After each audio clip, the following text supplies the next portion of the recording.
My concern as an old guy is what's to prevent everybody from just coming out with their own crypto. Like, what's this? Facebook has that. What do they have now? Libra.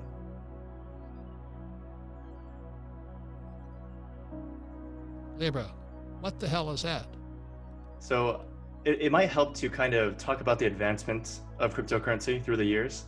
2017, 2018, when we saw the heights of the bubble, we saw it was like a year of speculation. People thought this technology would change the world, but no one really knew why. So all these startups came up to fruition. They had initial coin offerings, ICOs. People had this value creation from thin air, from just ideas, from just white paper, right? But money did fly into the ecosystem. A lot of smart people were in there making these startups. And then 2019 hit, we kind of figured out, well, is there a product market fit? Nobody is really going to use this if it comes out, right? So a lot of money then came out of crypto. So right now, there's the only form of investing in crypto right now that's popular is the initial exchange offering, the IEO. And those are still very profitable, and that's stuff we talk about in the newsletter. But right now is a globalization on this technology.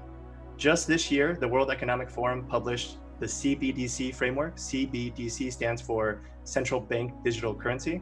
So it actually is teaching all these countries how to make their own cryptocurrencies. How do we maintain value if everybody's going to just make their own coins or whatever they do? Let's look at each of them individually. Facebook obviously is a central entity. It's a company that is creating a not-for-profit organization that's rallied around an organization of different people. So like we have venture capitalists, we have utility companies, we have payment companies, we have like Uber is involved, for example, and nobody actually owns this association. Everyone just has a vote, and they have created a currency that they originally were going to back it as one currency. Now it's going to be multiple currencies tied to each currency in the country. So USD coin, you'll have a pound coin, a euro coin. That's one model, right? The other model is the China model, where they say, this is going to be China's currency. And we are going to distribute it through all our tech companies. They already have Tencent involved, they have Alibaba, and all their biggest banks, they're all involved in distributing this currency. And the question is like, how is this going to change the world? How is this going to affect other cryptocurrencies, right?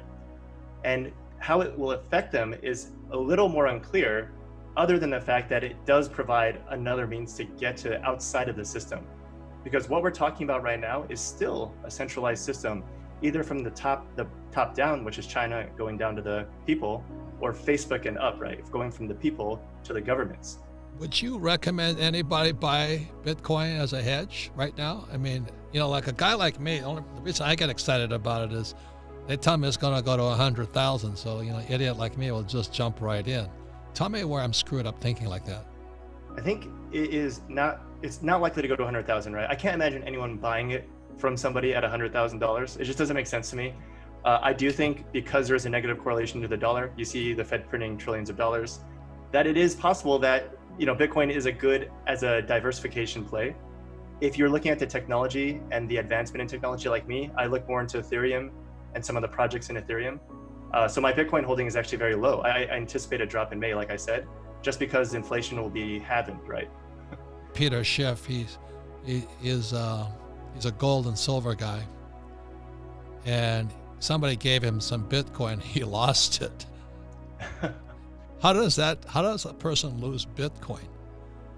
So the 64-digit key we talked about, with whether it's on a USB drive, whether it's on your phone or a piece of paper, if you lose that, then you cannot transfer that coin out, or those coins out.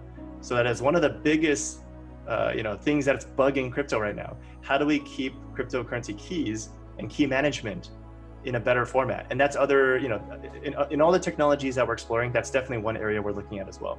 So how does a person like me not lose my key or whatever it is? The typical way is having a backup and then putting it in your sock drawer on a piece of paper.